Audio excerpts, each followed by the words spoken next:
Good morning to one and all. Myself Jaydeep Trivedi, your Sanskrit teacher. दोस्तों, संस्कृत में last lecture में हमने बात की थी तीसरे चैप्टर परम निधानम के बारे में। आज इस चैप्टर को हम आगे ले जाएंगे। दोस्तों, भोज राजा और घट पंडित युवक के बीच जो संवाद रचा जाता है, तो भोज राजा जब उस युवक घट पंडित युवक को कहते कि तुम यदि वही न त्वेन वर्तिष्यसे, कि if you act like fire, कि त्वं यदि वहिन त्वेन वर्तिष्यसे तर्हि अहम वृष्टि भविष्यामि, कि then I will become rain. कि तुम यदि वहीन, वहीन का मतलब होता है फायर दोस्तों, जिसे हम आग कहते हैं। उसका पर्याय अनल और अग्नि होता है। उसे दोस्तों संस्कृत में हुताशन भी कहा जाता है। तो भोज राजा उस युवक को कहते हैं कि तुम यदि अग्नि की तरह बिहेवियर करोगे तो मैं बारिश बनूंगा। कहता है कि आई विल बिकम रेन। और आगे कहते हैं कि वृष्टे पुरतः वही न स्थातुम न शक्नोति, कि fire can not stand in front of rain. कि बारिश जो होती है तो उसके सामने, रेन के सामने जो फायर होता है वह टिक नहीं सकता। तथा त्वमपि मम पुरतः स्थातुम न शक्नोति, ठीक उसी तरह तुम भी मेरे सामने टिक सकोगे नहीं। Just as you can not stand in front of me. तो जब भोज राजा ने उसे कहा तो वो युवक कोई चुप रहने वालों में से नहीं था। उसने भी भोज राजा को सामने कह दिया। क्या कह दिया देखिए, कलम नहीं पढ़ा था, फिर से कह देता हूँ। युवक कहता है, वृष्टि तो वायु स्वबले यत्र कुत्रापि वाहितुम अर्हति। कि युवक कहता है, young man, the wind can below the rain with its over power, oven power. यानी कि ओवन पावर का मतलब होता है खुद की ताकत, स्वबल, खुद के बल से, खुद की ताकत से बारिश को तो जो पवन होता है वह कहीं भी बहा सकता है। कि कहते हैं the wind can below the rain with its over power, oven power. तो बारिश को तो पवन कहीं भी बहा सकता है। उसी तरह कहते हैं वृष्टि रूपी भवंतम वायु भूतवा इतः ततः वहिष्यामि। कहते कि यंग मैन उससे आगे कहता है कि the wind can below the rain with its own power. तो इसके आगे कहता है I will below you away in the form of rain. तो मैं भी विंड यानी कि पवन बनकर तुम्हें यहाँ कहीं भी बहा दूंगा। तो जिस तरह पवन होता है वो बारिश को खींच के लाता भी है और ले भी जाता है, तो उसी तरह तुम यदि बारिश बनोगे तो मैं पवन बनकर तुम्हें यहाँ कहीं भी बहा दूंगा। तो दोस्तों, यहाँ तक हम कल अभ्यास कर चुके हैं। यहाँ दोस्तों जो ग्रामेटिकल क्वेश्चन है इसके बारे में भी बात हमने की थी, मगर आज फिर से मैं आपको कह देता हूँ कि यहाँ जो शब्द है उसमें एक वहीन शब्द है। वहीन का पर्याय होता है दोस्तों अनल, उसे कहते हैं अग्नि, और उसे संस्कृत में हुताशन भी कहा जाता है। पर्याय में आपको पूछा जाता है इसलिए बताता हूँ। दूसरा जो शब्द है दोस्तों वो है वृष्टि। तो वृष्टि को हम मेघ भी कहते हैं। ऐसे तो मेघ शब्द है वो बादल के लिए भी प्रयुक्त होता है, मगर वृष्टि को हम मेघ भी कहते हैं। आगे बात करें तो दूसरे लाइन में हमें जो शब्द मिलता है वायु, तो वायु का पर्याय होता है दोस्तों समीर, अनिल, बराबर। उसे मरुत भी संस्कृत में कहते हैं। तो ये सारे वृष्टि के, अग्नि के यानी कि वहीन के और वायु के पर्याय आपको याद रखने हैं। ठीक है, तो चलिए दोस्तों आज हम शुरू करते हैं इससे आगे। भोज राजा और युवक के बीच जो संवाद होता है इसमें भोज राजा उस युवक को कहते हैं कि यदि भवान वातत्वेन वर्तिष्यसे तर्हि अहम वायुभक्षक भुजंगः भविष्यामि। If you act like the wind, कि यदि भगवान वातत्वेन वर्तिष्यते, वात का मतलब होता है दोस्तों वायु। कि if you act like the wind, कहते हैं कि तर्हि अहम वायुभक्षक भुजंगः भविष्यामि, आई will become a snake that it's the wind. कि तो मैं वायु को खा जाने वाला, उसका भक्षण करने वाला पवन बनूंगा। कहता है कि snake that it's the wind I will eat you like a serpent. कहता है कि भुजंग यानी कि सर्प बनकर, सततम वायु रूपम भवंतम भक्षयिष्यामि, सर्प बनकर वायु स्वरूपी तुम्हारा सतत भक्षण करूँगा, लगातार भक्षण करूँगा। तो दोस्तों ये जो डायलॉग है इसका ट्रांसलेशन यहाँ से मैं आपके सामने रखता हूँ, आपको ये देख के और सुन के लर्न कर लेना है। भोजराजा कहते हैं कि if you act like the wind I will become a snake that it's the wind I will eat you like a serpent. ठीक है, तो उसके बाद युवक आगे कहता है भवान यदि सर्पः भविष्यति, ठीक है, if you become a snake, तो कहता है तर्हि अहम सर्पभक्षको गरुड़ो भवामि, आई will become a snake eating eagle, कि तुम यदि सर्प बनोगे, आप यदि सर्प बनेंगे तो मैं सर्प को खा जाने वाला गरुड़ बनूंगा। तो दोस्तों यह सर्प और गरुड़ जो होता है जिसमें जन्मजात एक वैर भाव पाया जाता है, सर्प जो होता है तो गरुड़ पक्षी सर्प को मार के उसे खा जाता है। तो इसके बारे में दोस्तों बात की गई है।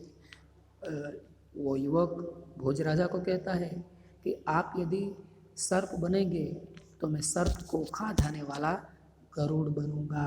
गरुड़ जैसे संस्कृत में हम कहते हैं ईगल, कि स्नेक ईटिंग ईगल। भोजराजा कहते हैं वालकेली वर्धयन, यानी कि उन दोनों के बीच जो एक गेम अभी चलती जा रही है, दोनों के बीच में जैसे कि एक गेम है, वो increase a game of speech, जो उसके बीच जो वार्तालाप होता है उसमें आगे बढ़ते हुए। तो हम यदि गरुड़ से कहते हैं कि if you become an eagle तर्हि अहम चक्रधारकः विष्णु भवति। कहता है कि if you become an eagle you are Vishnu with a wheel. तो कहता है कि मैं चक्र को धारण करने वाला भगवान विष्णु बनूंगा। विष्णु गरुड़ारूढ़ भवति, Vishnu is riding on the eagle, कि तुम यदि गरुड़ तो मैं विष्णु, और Vishnu is riding on the eagle, Vishnu तो गरुड़ पर सवारी करता है। भगवान विष्णु जो होते हैं तो वह गरुड़ पक्षी पर सवारी करते हैं। तो यहाँ दोस्तों वह युवक को भोजराजा कहते हैं कि तुम यदि गरुड़ बनोगे तो मैं गरुड़ पर सवारी करने वाला भगवान विष्णु बनूंगा, और विष्णु तो हमेशा ही गरुड़ के ऊपर सवार होते हैं। युवक आगे कहता है मनसा विष्णु प्रणम्यम च पांडित्यम प्रदर्शने अग्रे वदति, कि मन से विष्णु भगवान को प्रणाम करते हुए, पांडित्य का प्रदर्शन करते हुए वह आगे बोलता है। कहता है he speaks future by showing wisdom by bowing Vishnu from the mind, कि जब उसने विष्णु भगवान का नाम सुना तो मन ही मन विष्णु भगवान को प्रणाम कर लिया, उसको नमन करता है कि विष्णु फ्रॉम द माइंड। कहता है कि यदि भगवान चक्रधरः विष्णु, इफ़ यू आर चक्रधारी विष्णु तर्हि अहम भवतः मस्तकस्य उपरि शोभमानं मुकुटम अस्मि, तो मैं भवतः यानी कि आपके मस्तक के ऊपर जो शोभायमान मुकुट है वह बनूंगा। कहता है कि then I am a crown adorning you head, कि मैं तुम्हारे सिर के ऊपर का, मस्तक के ऊपर का मुकुट बनूंगा। और कहता है मुकुटम सदा मस्तकस्य ऊपरी एव संतिष्ठे, और then crown always rests on the head. जो मुकुट होता है जिसे हम सरताज कहते हैं वो कहाँ होता है दोस्तों, हमेशा ही सर के ऊपर होता है। मुकुट तो हमेशा सर के ऊपर ही होता है। तो ये हो गया हमारे 4 डायलॉग। तो अभी मैं सिर्फ और सिर्फ इसका ट्रांसलेशन आपके सामने रखता हूँ, आप देख लीजिए। इसके बाद इसके ग्रामर के जो क्वेश्चन, इसकी चर्चा दोस्तों हम करेंगे। आपको ये 4 डायलॉग ही देखने, जहाँ से भोज राजा बोलते हैं यदि भवान, वहाँ से कि if you act like the wind I will become a snake that it's the wind I will eat you like a serpent. तो यंग मैन कहता है कि if you become a snake I will become a snake eating eagle. Bhoj increasing the game of speech. If you become an eagle, you are a Vishnu with a will. Vishnu is the riding of the eagle. Young man, he speak future by showing wisdom by bowing to Vishnu from the mind. If you are the Chakradhari Vishnu, then I am a crowan adorning your head. The crown always rests on the head. दोस्तों क्रोवन का मतलब था मुगट। अब इसके grammar की मैं बात करूँ तो ग्रामर में दोस्तों यहाँ में जो पर्यायवाची में पहले बात करें तो भुजंग शब्द मिलता है। भुजंग को हम सर्प कहते हैं, तो सर्प इसका पर्यायवाची शब्द आपको मिलता है। दूसरी मैं बात करूँ तो क्रियापद, जैसे कि हमें इस चैप्टर की प्रस्तावना में क्रियापद के बारे में कहा गया है कि इसके क्रियापद पढ़ने, तो भविष्यामी क्रियापद जो है दोस्तों, अभी हम फ्यूचर टेंस के रूप पढ़ के आए हैं। तो श्यामी, श्यावह, श्यामः, स्यसि, स्यथः, स्यथ, स्यति, स्यतः और स्यन्ति। तो भविष्यामी और भक्षयिष्यामि दोनों ही सामान्य भविष्यकाल परस्मैपदी उत्तम पुरुष के एक वचन के रूप हैं। ठीक उसी तरह युवक जो बोलता है उस पंक्ति में देखिए भविष्यति, तो आप निश्चित तौर पर कह सकते हैं कि सामान्य भविष्यकाल अन्य पुरुष एक वचन का रूप है परस्मैपदी में। तो इस प्रकार भवामी और भवती, ये भी प्रेजेंट टेंस के ही रूप दोस्तों है। जो प्रेजेंट टेंस का मेरा वीडियो है वह आप देख के इस रूप का भी परिचय पा सकते हैं। वैसे संतिष्ठते, तो वह भी प्रेजेंट टेंस है। प्रेजेंट टेंस में आत्मनेपदी अन्य पुरुष एक वचन का रूप दोस्तों है। तो इस प्रकार आप साथ में ग्रामर की भी तैयारी करिए तो आपके लिए बहुत ही अच्छा रहता है। आइए दोस्तों अब हम आगे बात करते हैं। तो भोज राजा जो है भोज राजा युवकस्य पांडित्यम अनुभूय, युवकस्य पांडित्यम अनुभूय, युवक के अंतर्गत जो ज्ञान पड़ा हुआ है उसके अंदर जो नॉलेज है वह अब भोज राजा को पता चल जाता है। इसलिए उसका जो पांडित्य है उसको जानकर उसकी एक अनुभूति करते हुए feeling the erudition of the young man, उसके अंदर जो एरुडिशन यानी कि एक पांडित्य है, एक ज्ञान है, एक नॉलेज है, उसकी अनुभूति करते हुए भोज राजा आगे कहते हैं तर्हि मुकुटस्य उपरि शोभमानं पुष्पम अहम, so I am a flower adorning the crown, कि मुकुट के ऊपर जो पुष्प शोभायमान रहता है, सुशोभित रहता है, तो मैं वह पुष्प बनूंगा। एवं अहम अधुना तव उपरि स्थास्यामि, तो so I will be on you now, कि उसी तरह मैं अभी तुम्हारे ऊपर खड़ा हूँ। कि जिस तरह मुकुट के ऊपर फूल होता है उसी तरह मैं अभी तुम्हारे ऊपर हूँ। यानी कि कहने का मतलब है कि मेरा ज्ञान तुमसे ज़्यादा है, मैं तुमसे अधिक विद्वान हूँ, ऐसा कहना चाहते हैं। तो युवक आगे कहता है भवान यदि पुष्प भविष्यति, if you become a flower तर्हि अहम भ्रमरो भूत्वा तव पुष्पस्य उपरि स्थास्यामि, कि if you become a flower I too will be a bee and will be above you above the flower, कि जिस तरह भ्रमर जो होता है तो वह कहता है कि भ्रमर यानी कि भौरा जो होता है वह पुष्प के ऊपर होता है, फूल के ऊपर होता है, उसी तरह मैं भी वो भंवर बन के आपके ऊपर बैठा हूँ।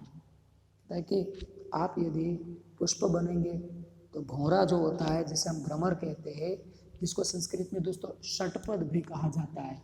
रबर को षटपद भी कहा जाता है। तो मैं वो भौरा बन के तुम्हारे ऊपर बैठूंगा और इस तरह मैं आपसे ऊपर हूँ, यानी कि मेरा ज्ञान आपसे अधिक है। देखिए फिर से यंग मैन क्या कहता है कि if you become a flower I too will be a bee and will be above above the flower. युवक कहते हैं तो भोज राजा उसे आंसर देते हैं कि एवं भवान द्विरेफ तर्हि अहम सूर्यः। देखिए if you are an eyebrow then I am the sun. कहते हैं कि तुम यदि द्विरेफ हो तो मैं सन यानी कि सूर्य हूँ। कहता है कि पुष्पस्य अन्तः स्थितः भ्रमरः सूर्यास्त काले बन्दी भवति। The beetle inside the flower is in prison as the sun sets। कहता है कि I will make you a prisoner too.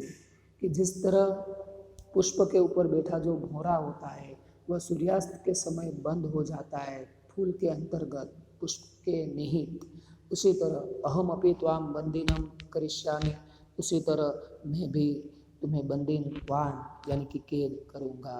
कि I will make you a prisoner too. तो इसका ट्रांसलेशन देखते हैं दोस्तों। भोज राजा कहते हैं कि if you are an eyebrow then I am the sun. The beetle inside the flower is in prison as the sun set. I will make you a prisoner too. तो युवक कहता है अहो भवान सूर्यः तर्हि अहम महाप्रभावी राहु हो। कि wow, if you are the sun I will very influential। कि आप यदि सूर्य है तो मैं महाप्रभावी राहु हूँ। राहु जो दोस्तों हमारे 9 ग्रह होते हैं उसमें एक ग्रह का नाम है राहु। जो राहु है वह सूर्य को ग्रस जाता है, उसका ग्रहण कर लेता है, उसके बीच में आ जाता है। तो कहता है कि आप यदि सूर्य है तो मैं आपको ग्रहण कर लेने वाला राहु हूँ। कहता है राहु सूर्य राहु तो सूर्यम ग्रसते राहु डिवोर्स द सन। राहु तो सूर्य का ग्रहण कर लेता है। यंग मैन फिर से ट्रांसलेशन देखो। Wow if you are the sun I will very influence Rahu devours the sun. युवक आगे कहता है तो उसे भोज राजा भी अब कहते हैं कुछ किश्चित उच्चे है स्लाइटली हायर। भवान राहुश्चेत अहम राहु रूपाय तुभ्यम दानम दास्यामि। If you are Rahu I will donate to you as Rahu. कि तुम यदि राहु हो तो मैं तुम्हें डोनेट करूँगा, तुम्हें चैरिटी दूंगा, तुम्हें दान दूंगा। कि भवान राहुश्चेते राहु रूपाय तुभ्यम अहम दानम दास्यामि। तुम यदि राहु हो तो मैं तुम्हें दान दूंगा। दान ग्रहणेन तवाय गर्वम निश्चयेन शांतम भविष्यति। कहता है कि दान ग्रहण करने से taking donation will definitely claim your pride. कि दान को ग्रहण करने से जो चैरिटी है उसे ग्रहण करने से तुम्हारा जो अभिमान है, तुम्हारे अंदर जो एक प्राउड है उसका निश्चय ही नाश हो जाएगा। तो युवक उससे आगे कहता है विहस्य चातुर्येण यानी कि कुछ हंसकर चतुराई से लाव क्लेवरली। यदि भवान दानी तर्हि अहम संतुष्टः। If you are a donor I am satisfied. कहते हैं कि तुम यदि दान दोगे तो मैं तो संतुष्ट हूँ। भवतः दानस्य प्रयासः निष्फलः भविष्यति। कि your donation attempt will fail. कि तुम्हारा दान देने का जो प्रयास है वह सफल नहीं होगा। कि your donation attempt will fail. सर्वतः अलुब्धः अहम भवतः दानं न ग्रहीष्यामि कि greedy in every way I will not take your money, कि मैं तुम्हारा दान है वह ग्रहण करूँगा नहीं। This then it comes to containment between a party and a young man controversy. तो आगे कहता है कि तुम्हारा जो दान देने का प्रयास है वह निष्फल हो जाएगा। तो आगे कहते हैं दोस्तों, एवं उत्तरोत्तर विवाद तयो भोजीवकयो मध्ये यदा संतोषस्य विषय समुपस्थितः तदा समागते संतोषे सर्वं शांतं भवति इति वचनानुसारेण विवादः अपि स्वयमेव शांतः भवति।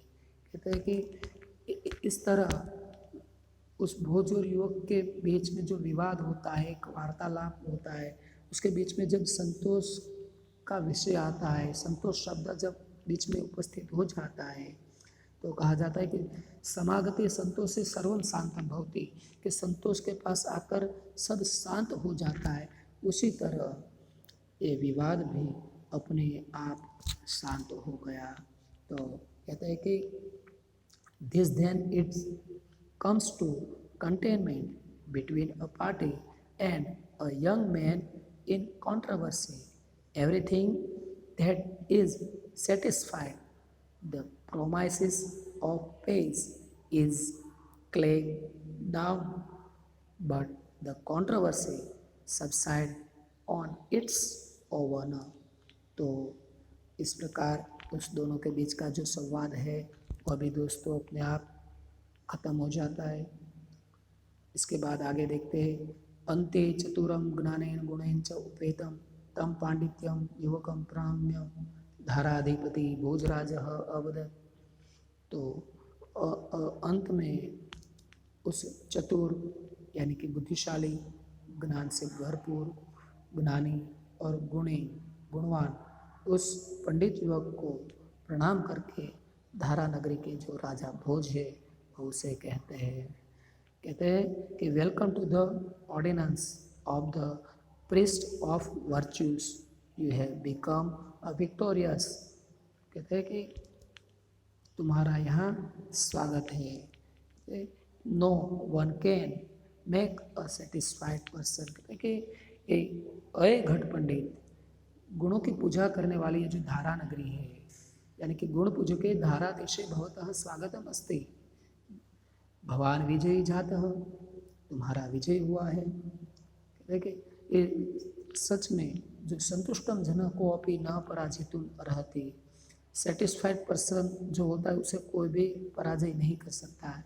No one can make a satisfied person, कि जो इंसान पहले से संतुष्ट है उसे दुनिया की कोई ताकत पराजित नहीं कर सकती। यतो ही संतोष एव पुरुषस्य परम निधानम, बिकॉज मेटॉप is the best treasure of a man, यानी कि मेटॉप is the best treasure of a man, यानी कि संतोष जो होता है वही मनुष्य का, इंसान का सर्वश्रेष्ठ खजाना दोस्तों होता है। तो यहाँ से जो अंतिम जो 2 पैराग्राफ है इसका ट्रांसलेशन मैं आपके सामने पेश करता हूँ, एक बार और आप देख लीजिए। देखिए एवं उत्तरोत्तर विवाद, यहाँ से देखिए, this then it comes to containment between a party and a young man in controversy. Everything that is satisfied the promise of peace is claimed down, that the controversy subside on its own. Welcome to the ordinance of the priest of the virtues. You have become victorious. No one can make a satisfied person, because metop is the best treasure of a man. दोस्तों यहाँ हमारा ये जो तीसरा chapter है ये समाप्त होता है। साथ में इसका जो ट्रांसलेशन है इसकी PDF फाइल मैं आप लोगों को भेज दूँगा, और साथ में ही इसका जो स्वाध्याय है ये आपको करना है तो इसकी PDF भी आपको मिल जाएगी। आप मेरा वीडियो लेक्चर देखते हैं तभी मैं जो ग्रामर की बात करता हूँ वो भी आपको नोट करते जाना है। और साथ में दूसरी बात, ये ट्रांसलेशन जब मैं बोलता हूँ तो 2 बार बोलता हूँ, 3 बार बोलता हूँ, तो आपको उस वक्त वो भी लिख लेना है ताकि आपका जो कार्य है वो सरल रहे। ठीक है, तो यहाँ तक इस चैप्टर को हम रखते हैं। दोस्तों ट्रांसलेशन जो नाट्यांश का हमें पूछा जाता है 3 मार्क में, तो इसमें से ये ट्रांसलेशन इस चैप्टर में से आ सकता है। तो आशा रखता हूँ कि आप इस चैप्टर को अच्छे से समझेंगे और साथ में ही इसका ट्रांसलेशन और स्वाध्याय भी अच्छे से कर लेंगे। ठीक है।